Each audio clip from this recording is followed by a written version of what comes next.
2 मई 2013 मुंबई। एक ऐसी तारीख जिसने पूरे देश की रूह हिला दी। 23 साल की प्रीति राठी, जो अपने सपनों को उड़ान देने मुंबई आई थी, उस दिन एक दरिंदगी की शिकार बन गई। एक नकाबपोश ने चलते प्लेटफॉर्म पर उसके साथ कुछ ऐसा किया जिसने न सिर्फ उसकी जिंदगी लूट ली, बल्कि पूरे देश को सन्न कर दिया। सुनवाई के दौरान वकील ने इसे महिलाओं के खिलाफ सबसे अमानवीय अपराध कहा। यहां तक कि जज की टिप्पणी ने भी हर शख्स की आंखें नम कर दी। आखिर क्या थी यह वारदात? कौन था वो शख्स जिसने ऐसा किया और क्यों? तो दोस्तों, आज मैं आपको सुनाने जा रहा हूं प्रीति राठी केस की सच्ची और दिल दहला देने वाली कहानी। मेरी आपसे एक विनती है, इस कहानी को आखिर तक जरूर सुनिए और इस वीडियो को जरूर शेयर कीजिए ताकि प्रीति की इंसाफ की आवाज और बुलंद हो। कहानी शुरू होती है 1 मई 2013 से। दिल्ली के नरेला में रहने वाली प्रीति के लिए ये दिन उसकी जिंदगी का सबसे बड़ा मोड़ था। पहली बार वो घर से इतनी दूर मुंबई जा रही थी। दिल में हल्की घबराहट थी, पर आंखों में चमक भी, क्योंकि उसने वो हासिल किया था जिस पर उसके पूरे परिवार को गर्व था। प्रीति ने नर्सिंग की पढ़ाई पूरी की थी और उसका सपना था मिलिट्री हॉस्पिटल में नर्स बनना। उसने मेहनत से इंडियन नेवी की नर्सिंग ऑफिसर परीक्षा पास की थी और अब उसे मुंबई के कोलाबा स्थित नेवल ऑफिस में बतौर सेकंड लेफ्टिनेंट अपनी ड्यूटी ज्वाइन करनी थी। प्रीति को मुंबई तक छोड़ने के लिए उनके पिता अमर सिंह राठी, चाचा विनोद कुमार दहिया और चाची सुनीता दहिया भी साथ थे। पूरा परिवार गर्व और खुशी से भरा था। 1 मई 2013 को गरीब रथ एक्सप्रेस से वो दिल्ली के निजामुद्दीन स्टेशन से मुंबई के लिए रवाना हुए। ट्रेन में भीड़ थी, लेकिन प्रीति और उनका परिवार अपनी सीटों पर बैठ गया। ट्रेन अपनी मंजिल की ओर बढ़ चली, लेकिन इस ट्रेन में एक ऐसा शख्स भी था जिसने अपना चेहरा गमछे और कैप से छुपाया हुआ था। वो बार बार प्रीति की ओर देखता, कभी बाथरूम की ओर जाता तो कभी अपनी सीट पर लौट आता। प्रीति के परिवार ने उसकी हरकतें नोटिस की और सतर्क हो गए। रात बीत गई और अगले दिन 2 मई 2013 को ट्रेन मुंबई के बांद्रा टर्मिनल पर सुबह 8:05 पर पहुंची। प्रीति और उनका परिवार ट्रेन से उतरे। प्रीति थोड़ा थकान महसूस कर रही थी, इसलिए वो धीरे धीरे चल रही थी, जबकि उनके पिता और चाचा चाची उनसे कुछ कदम आगे चल रहे थे। प्रीति ने जैसे ही अपने कदम तेज किए ताकि परिवार के साथ कदम मिला सके, अचानक उसे लगा कि किसी ने उसके कंधे पर पीछे से छुआ। वो रुकी और पीछे पलटकर देखा। सामने वही नकाबपोश लड़का था जो ट्रेन में उनकी बोगी में था और उन्हें घूर रहा था। इससे पहले कि प्रीति कुछ समझ पाती, उसने एक डब्बा निकाला और उसमें से कुछ प्रीति के चेहरे पर फेंक दिया। अगले ही पल प्रीति दर्द से चीखने लगी। उनके चेहरे पर जलन शुरू हो गई। जो लिक्विड उनके चेहरे पर फेंका था वो एसिड था। प्रीति की चीख सुनकर उनके पिता, चाचा और चाची दौड़कर आए। आसपास के पैसेंजर्स भी इकट्ठा हो गए। प्रीति के चेहरे की हालत देखकर सब समझ गए कि उन पर एसिड अटैक हुआ है। उनके पिता और चाचा चाची ने उन्हें संभालने की कोशिश की, लेकिन इस दौरान एसिड उनके कपड़ों से उनके हाथों पर भी लगा, जिससे उन्हें भी जलन होने लगी। फिर भी वो अपने दर्द को भूलकर प्रीति को बचाने में जुट गए। प्रीति के पिता और चाचा उन्हें तुरंत स्टेशन मास्टर के ऑफिस ले गए। प्रीति की हालत गंभीर थी। उनके चेहरे और गले पर गहरे जख्म थे। रेलवे अधिकारियों ने तुरंत उन्हें अस्पताल भेजने की व्यवस्था की। शुरू में उन्हें भाभा हॉस्पिटल ले जाने की योजना थी, लेकिन हालत की गंभीरता को देखते हुए उन्हें पास के गुरु नानक हॉस्पिटल में भर्ती कराया गया। इधर वो नकाबपोश अपराधी प्रीति पर एसिड फेंककर भागने लगा। पास ही खड़ा एक व्यक्ति समीर शेख ने उसे देखा और समझ गया कि मामला गंभीर है।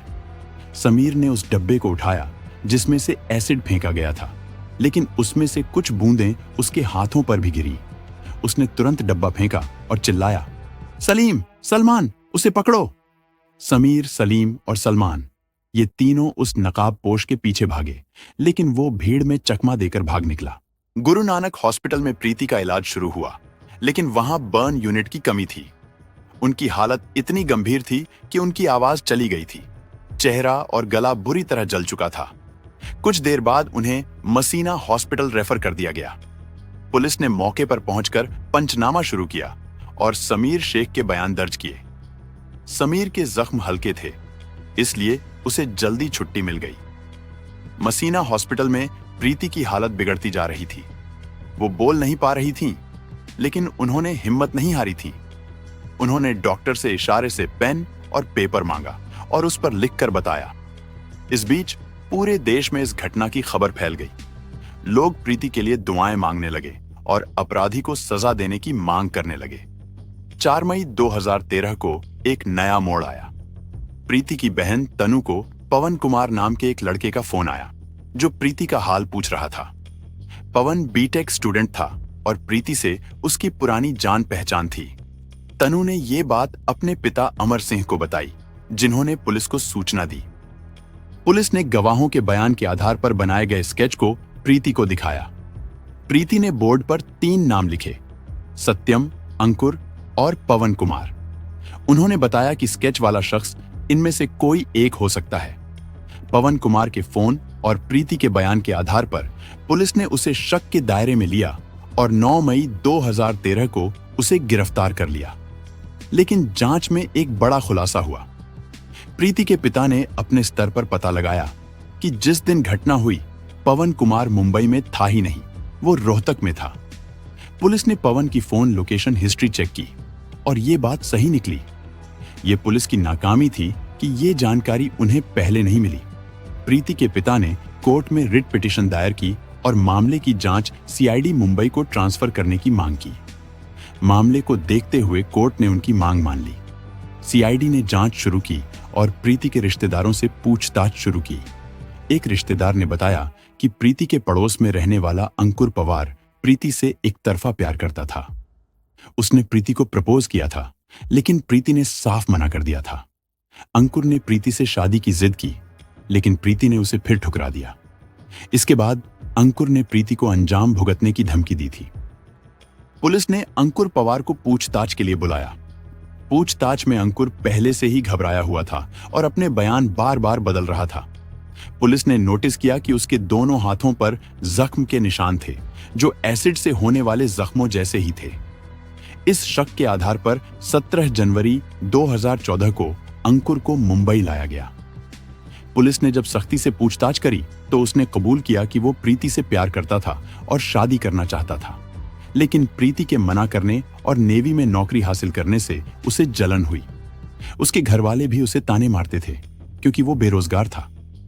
अंकुर ने बताया कि उसे पता था कि प्रीति 1 मई को मुंबई जा रही है।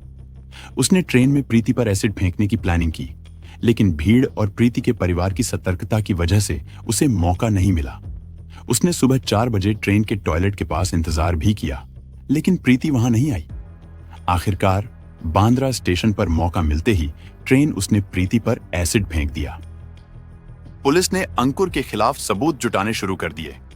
जांच में पता चला कि अंकुर ने मुकेश भार्गव नाम के दुकानदार से हॉर्लिक्स के डब्बे में 2 लीटर एसिड खरीदा था। उसने दुकानदार को बताया था कि उसने बैटरी की दुकान खोली है और उसे सैंपल चाहिए। फोन लोकेशन से पुष्टि हुई कि 1 मई को अंकुर निजामुद्दीन स्टेशन पर था और 2 मई को बांद्रा टर्मिनल पर। पुलिस ने आइडेंटिफिकेशन परेड करवाई, जिसमें समीर शेख, सलीम शेख और सलमान शेख ने अंकुर को पहचान लिया। उन्होंने बताया कि भागते वक्त अंकुर का गमछा हट गया था और समीर ने उसका चेहरा देख लिया था। समीर ने यह भी पुष्टि की कि घटनास्थल से बरामद डब्बा वही था जो अंकुर के हाथ में था। एक अन्य गवाह पवन मालवीय ने भी अंकुर को ट्रेन में टॉयलेट के पास देखने की बात कही। मसीना हॉस्पिटल में प्रीति की कई सर्जरी हुई, लेकिन उनकी हालत बिगड़ती गई। उनके इंटरनल ऑर्गन्स धीरे धीरे काम करना बंद कर रहे थे।